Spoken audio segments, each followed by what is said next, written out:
All right, my guys, here's something I want to talk about. Doing things on your own. Some things I think you can do really well on your own. Some other things I don't think you should do, like cut your hair on your own, probably not a good idea.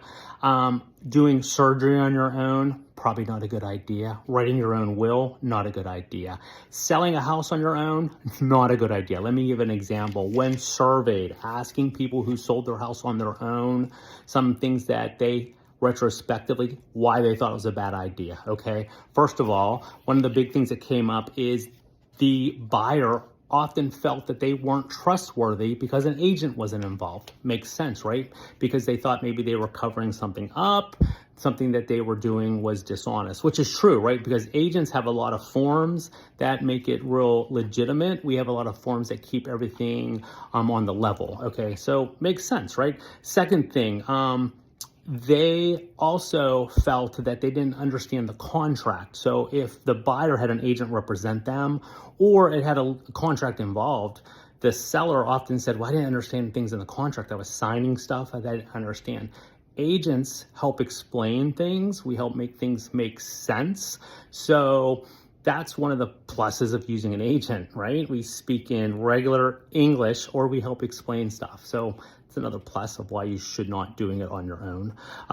Another thing that's really important is that we also make sure that you don't make mistakes. Sellers often who sold homes on their own report they made a lot of mistakes along the way. They forgot to order things like dye tests. They made mistakes on staging. They forgot to do things.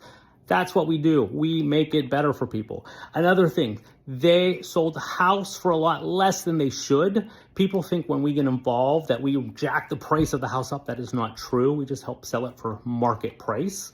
And another thing, it took longer to sell. This one's one of my favorites. People forget how to advertise, and often the for sale by owner sign sitting in the front yard, people don't know about it.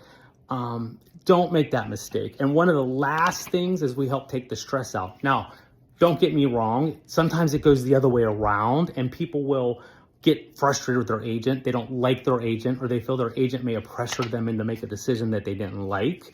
Okay, so not everyone ends up loving the process working with an agent. So, but often the agent helps smooth it out and make it the other way around. Okay, any questions, hit me up. I'm always here for you. Remember, use an agent. Don't do brain surgery on your own and don't sell your house on your own. Don't make those mistakes. Take care, guys.